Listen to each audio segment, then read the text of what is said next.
Hello, I'm Dr. Susan Kolb, and I'm here today to discuss problems with silicone gel breast implants. I'm the author of The Naked Truth About Breast Implants, and I'm the owner of the plastic surgery clinic here in Atlanta, Georgia, where we treat women from all over the world with problems with breast implants.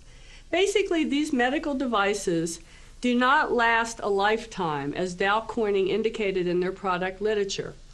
These devices will start to leak between 3 and 15 years, depending on the type of shell, the manufacturer, and the type of gel. You know they are leaking because you will develop a problem with what we call fibromyalgia.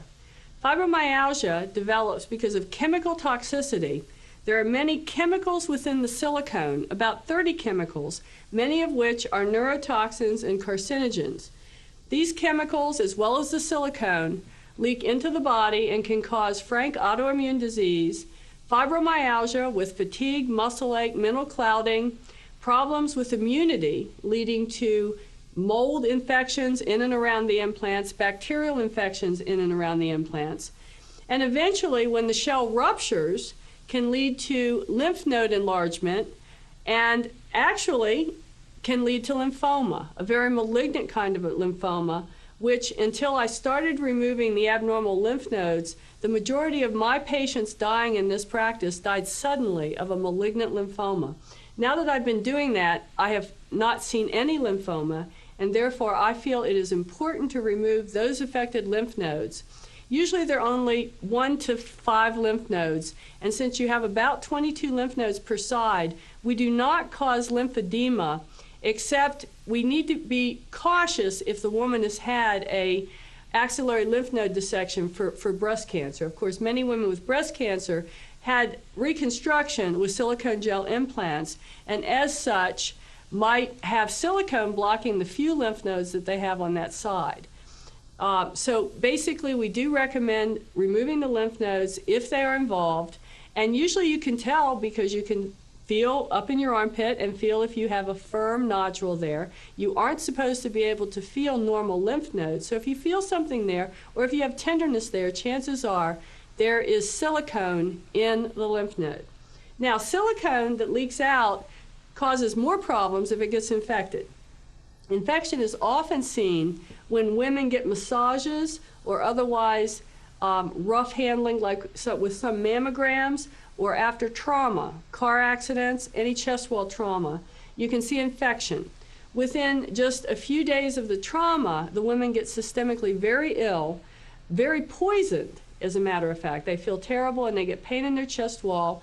They get subjective fever and chills, and they often have a great deal of problem with sudden onset of neurological disease.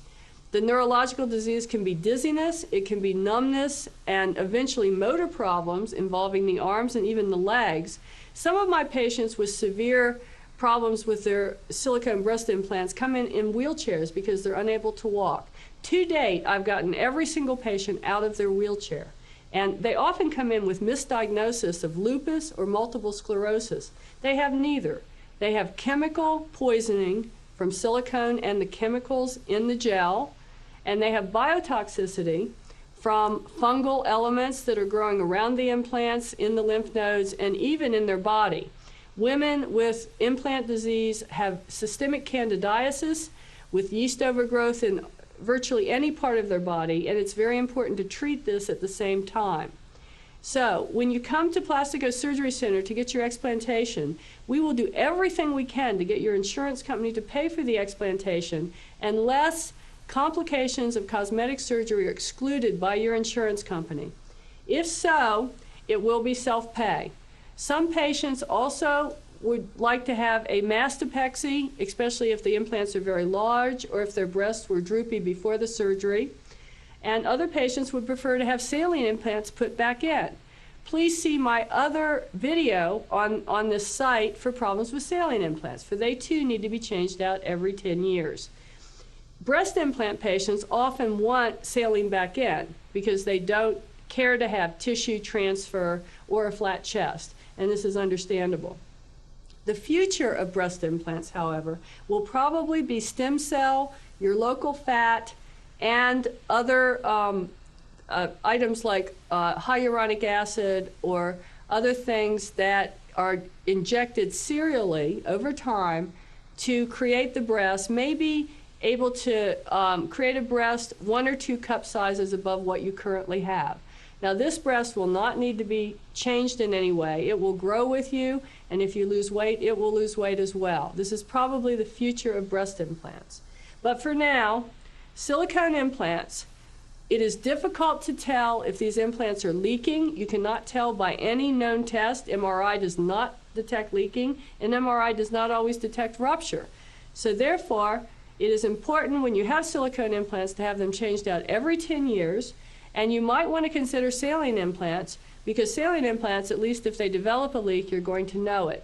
There's also an increased risk of cancer, not breast cancer, but other cancers with these particular implants that we do not see with saline implants. Cancers, I think, occur because of decreased immunity because of the chemical toxicity that happens when the gel leaks out. I'm Dr. Susan Kolb. I'm the author of The Naked Truth About Breast Implants, and we're here to help you with any questions or problems you have. Please call us at 770-457-4677 or email us through our website.